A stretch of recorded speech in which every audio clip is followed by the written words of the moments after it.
We are here at Crown Jewel 2024, where the opening match is between Queen Nia Jax, the women's champion, and Liv Morgan, the women's world champion, for the Crown Jewel championship. The match has just begun, and Raquel Rodriguez is already distracting Nia Jax. Liv Morgan can take her chances right now, and she's about to until it's Rhea Ripley that distracts Liv Morgan this time around, which gives Nia Jax a chance to get her, but Liv Morgan had it scouted for the elbow and rolls up Nia Jax.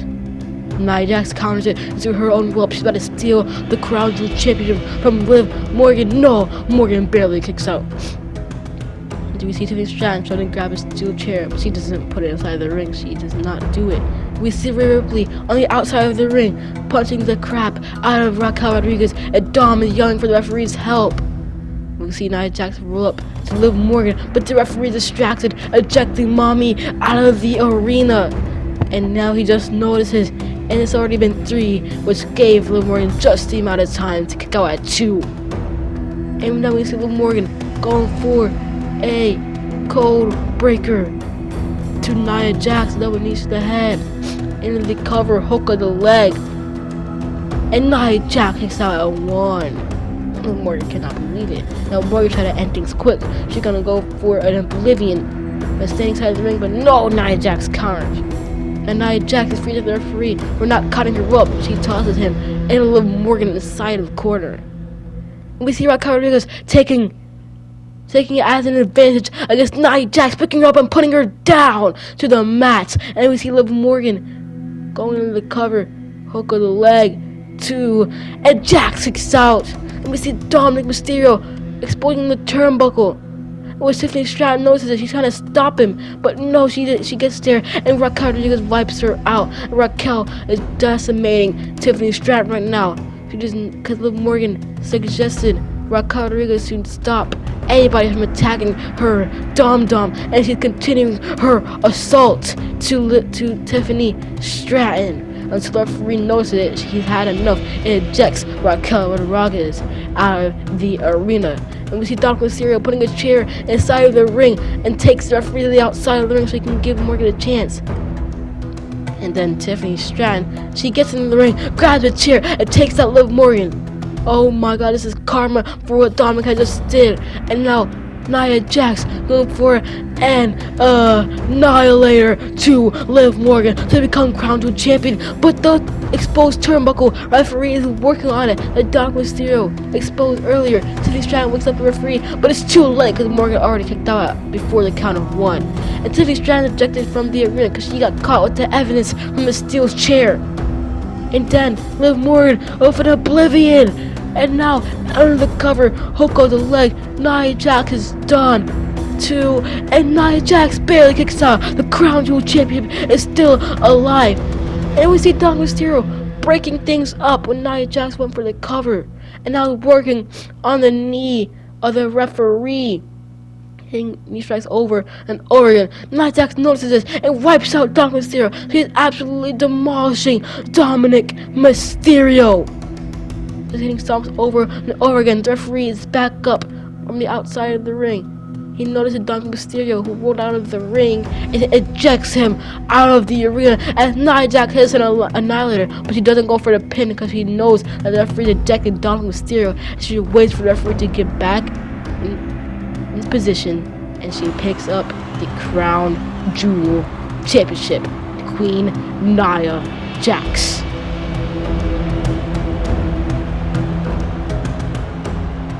And after that match, now we have the United States Championship match between L.A. Knight, Carmelo Hayes, and El Idolo Andrade. This would be a banging match. This happened because 2 weeks ago on Friday Night SmackDown, L.A. Knight interfered in Game 7 as a referee. The U.S. Championship is on the line, and the match has begun. And LA Knight immediately bring Andrade to the corner. Now sending Carmelo Hayes to the corner. Now working on Andrade with stomps over and over again. Now turning his attention to Carmelo Hayes with a vicious strike to the face and gets the crowd fired up with a yeah. And now Carmelo Hayes from behind of LA Knight tosses him into the ropes under. And a dropkick, no. LA Knight catches Andrade with an elbow and moves out of harm's way from Carmelo Hayes. But it's too much for LA Knight because he got caught from Andrade and he got put down. And now you saw what's happening to LA Knight as he rolls to the outside. LA Knight had to get out of harm's way. And as they're still fighting inside the ring, Andrade and Carmelo Hayes kicks out for no reason. The LA Knight is furious, slapping off the announcer's table, both announcer table, for no reason. And now LA Knight's back in the ring and he's brawling with them, takes out Carmelo Hayes, moves out of harm's way for LA Knight. From Andrade, and now watch him out with a vicious strike as well. LA Knight fired up, and now he's going for a Megastar elbow, and it connects to Carmelo Hayes in the cover, hook of the leg, 1, 2, and from out of nowhere, Andrade saves things for the U.S. Championship. And the LA Knight gets him up and puts him down. And then Carmelo Hayes from behind, hitting a suplex cutter to LA Knight, and he was distracted, so Andrade going for the 3 amigos to Carmelo Hayes, but he got stopped by LA Knight, who picks him up and puts him down over BFT, and then the cover, hook of the leg, 2, and Carmelo Hayes breaks things up, goes for a rope to LA Knight. Referee is in position 2, and Andrade drop kicks and breaks the pinfall. And then Knight sends Andrade into the corner, but he gets put down from a clothesline to the back of the head by Carmelo Hayes, and 2 strikes and a slam to the face, which busts LA Knight open. Now Carmelo Hayes with a steel chair, smashing it to the head. No, LA Knight reverses it and tosses the chair away. Now grabbing his face and slams it on the announcer's table. And Andrade from out of nowhere with a suicide dive. Now Andrade with a big Pele kick to LA Knight. Now, at one point in the match, you see Andrade and Carmelo Hayes inside of the ring, where Andrade takes him out with a tilt-a-whirl face buster.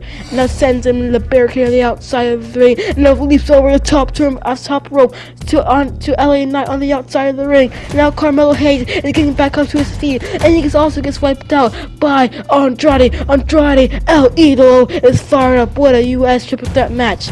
Now we're at the closing moments of this match. We see LA Knight with Carmelo Hayes from middle rope neck breaker. And then Andrade wipes him out with a kick. Now he's gonna grab the microphone on the outside of the ring. So while LA Knight inside of the ring has Carmelo Hayes with a BFT. Andrade's gonna go for a boot, but no, LA Knight counters it and gets him a BFT in the middle of the ring. And LA Knight retains his United States Championship. What a match. What a triple threat match that was. And now it's the visionary, the revolutionary Seth freaking Rollins in action. He is back in action here at Crown Jewel, taking on Big Bronson Reed. It should be a very dangerous match for Seth freaking Rollins. And we're here, Rollins going for cat kicks over and over again to Bronson Reed, but he just can't keep the big man down. And Bronson Reed shoves him away, gonna get him, but no, Rollins gets him down for a fires and carry drop. And now he's getting for a strike. He gets him with a super kick to put the big man down, and now a springboard moonsault to Bronson Reed. And it's not even a 1 count. He didn't have to do much more to keep Bronson Reed down. He's trying to get again some super kicks this time around, but he's gonna send him in the ropes. No, Bronson Reed counters it. He's gonna boots to the ribs.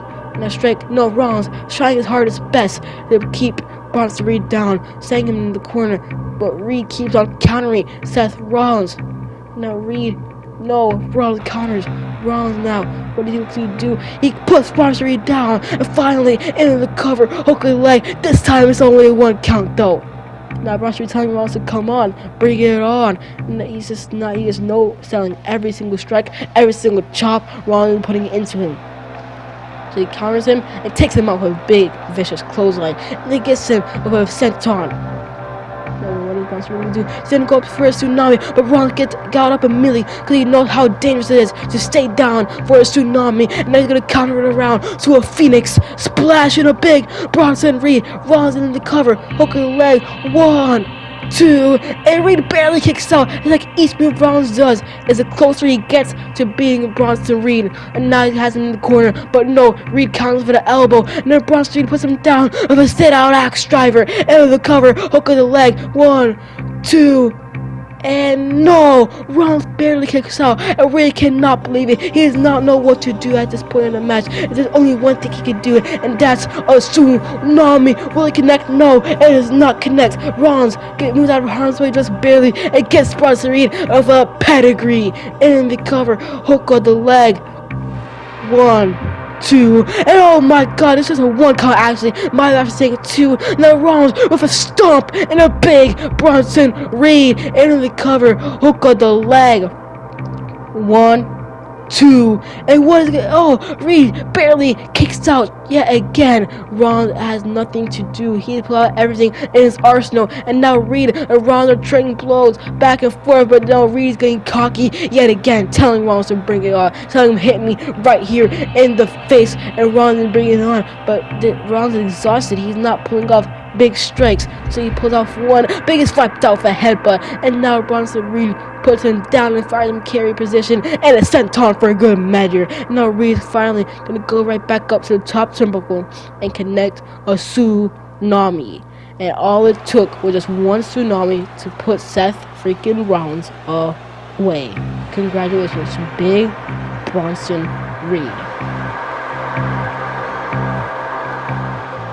And here we are, it's Randy Orton taking on KO. This is a match that Randy Orton begged Triple H to take part into, because Triple H was afraid that Orton will get injured after this fight. And wait, that's Kevin Owens with the Dusty Rhodes shirts. The mocking against Cody Rhodes is insane. Now Kevin Owens with a big boot, and he's gonna hit a splash in Randy Orton. Oh my god. Now KO working on the arm, now strikes in the face over and over again. And now KO hitting forearms in Randy Orton.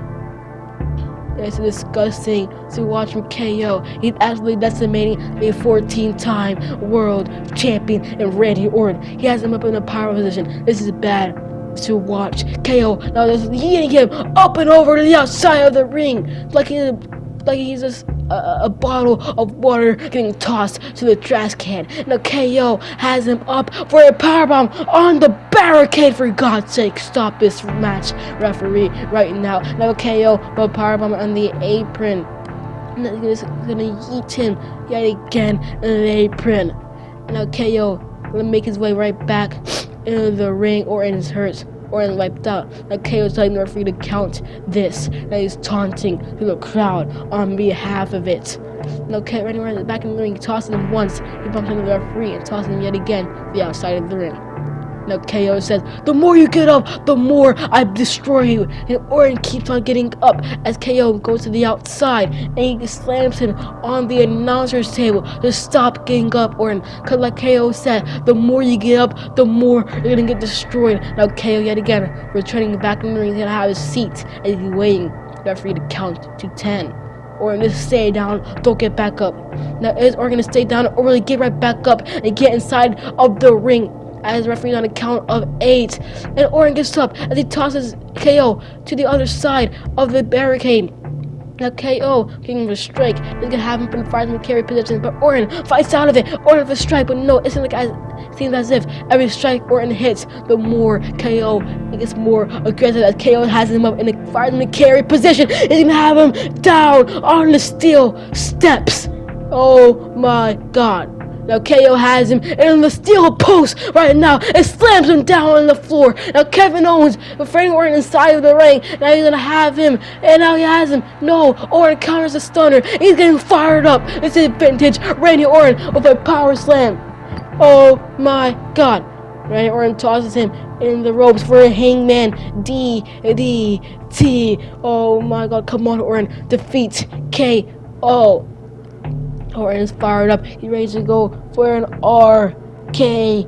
Oh, he's getting it ready. He's ready. The Viper's ready to strike. And there's the RKO. It connects. It's just enough to put KO away. Referee is in position. And KO just barely kicks out. And Orton cannot believe it. But Orton's not winning just yet. He's going for yet another RKO immediately. Not giving KO no time to rest. But KO counters it. Now KO has him up and has him down with a pile driver. Now KO and the cover hook of the leg, and Orton barely kicks out. However, is Orton still alive from the damage that's been put into his lower back, and the stunner has connected to Orton. And Orton, is this enough? No, it is not, because Orton had the power. He had the stamina to keep himself alive from that stunner. Now there's brawling here, just trading blows over and over again. Orton is tired. Orton is exhausted for the strikes that's been put against his spine. They're just putting strikes over and over again. Who is a better man? Is it KO or is it Randy Orton? KO watched him out with a vicious super kick. Now they're brawling here on the outside of the ring. Strike for strike. Chop for chop. Overhead chop for overhead chop. This is an absolute brawl that the referee cannot control. If I was the referee, I'll just end this match. KO gets it better. The vicious form tosses him into the barricade, and now an exploder suplex on the steel part of the ramp. Now KO will get back into the ring, and he tells the referee to count it. The count of 1. That's the count of 6, by the way. This is my bad for saying that. Now KO yelling to the referee to count it. 7. Count of 8. Is Orton gonna get back up? Orton does, and he sprints right back into the ring. And KO with strike, but no. Orton counters. Now Orton has him. No, KO counters with elbows. KO does not know what to do. He has tried everything, and he's now gonna try a pop-up powerbomb to this inner spine of Orton. In the cover, hook with the leg. And oh my God, how did Orton kick out? KO, what is he gonna do next? Because Orton kicks out by every single thing that. Oh my God, I think we have an answer. KO has tried pop-up powerbombs, stunner, pile drivers. He tried everything, but Orton keeps on kicking out. This is the only thing that he can do, and that's a powerbomb on the apron. The prize fighter is back as he tosses Orton back in the ring as he gets in the cover hook of the leg. Referee's in position, and KO picks up the victory. Raps to Orton. We wish him luck.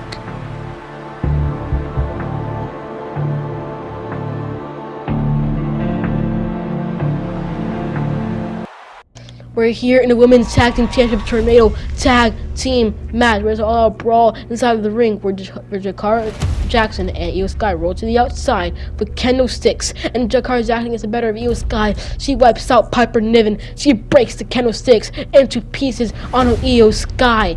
And in the closing moments of the match, we see Bianca Belair for KOD to Chelsea Green, and Jade Cargill with Jaded to Piper Niven.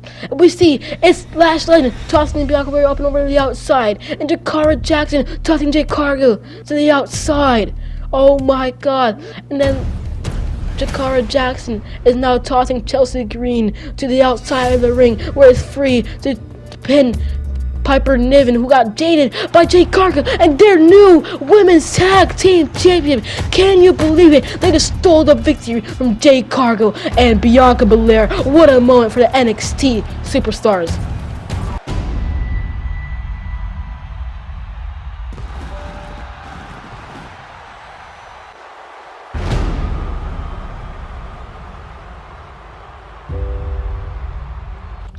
And we're here in the main event of the evening here at Crown Jewel 2024, where it's the ring general Gunther, the World Heavyweight Champion, taking on the undisputed champion, Cody Rhodes, as Gunther is in full control of this match, just shoving his boots in the face of Rhodes, just washing his face, not even underestimating the American Nightmare Cody Rhodes, as Rhodes is pushing him away. And now Rhodes hitting for strike, and they're already going all out with some strikes, brutal strikes over and over and over again, chops, strikes. You're gonna see everything inside this specific match.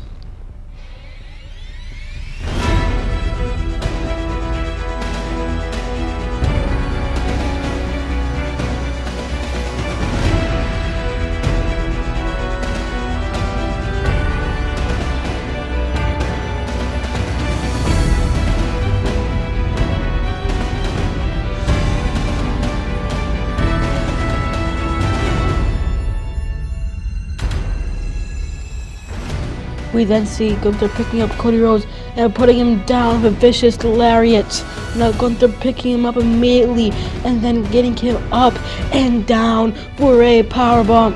And in the cover, hook of both flags, referees in position, but no, Rhodes kicks out. And on the outside of the ring, we see Cody Rhodes handing a pedigree to the ring general Gunther, picking him up and gonna toss him right back into the ring.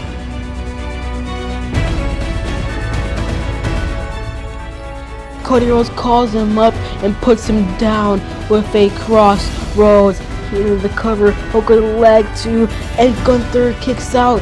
At the count of 2, Rhodes cannot believe it, so he's working on the legs with a figure 4 leg lock in which Gunther counters it, and Rhodes breaks free because of the pressure that's been put into him. Now Gunther, of his own submission move, a crossface in which Cody Rhodes gets out of it. Then he's gonna jump off the ropes, but no, he just hits it a little bit. He didn't get all of it, but it was enough to put Gunther down. And at one point in the match, you see Gunther hit his Emerald Explosion into Cody Rhodes, in which Cody Rhodes is barely kicked out. And Gunther is starting to think, what should he do? How much is it going to take to put Rhodes down? Which Rhodes rolls to the outside, and Gunther leaps off the top turnbuckle, but he misses wildly as Cody Rhodes on the outside of the ring, hitting a cross Rhodes. That's the second crossroads of the match. That could very well be enough to put the ring general Gunther away. Cody Rhodes makes his way back into the ring, flips Gunther over, gets in the cover, hook on the leg. Oh my god, Gunther kicked out at 2.999. And Cody Rhodes cannot believe it. He's gonna go for it yet again. He's gonna go for a third cross Rhodes. That has got to be it. Until it's Ludwig Kaiser walking down to help the ring general not lose his championship. And we see Randy Orton from out of nowhere with an RKO from out of nowhere to Ludwig Kaiser. And Orton telling Cody Rhodes to finish the job. Get the job done. And Orton now walking away. Wait, that's KO! Putting Orton down with a pile driver. Already injured Orton. Down with a pile driver. Oh my god. KO that leaves the arena. Now Gunther, while Cody Rhodes is distracted, turns him around and now gonna get him up on the top turnbuckle for an avalanche. Gunther powerbomb. This has got to be it for Cody Rhodes. Thanks to Ludwig Kaiser and KO, Cody Rhodes' dreams of becoming the Crown Jewel champion has come to the end, because Gunther is your new Crown Jewel champion.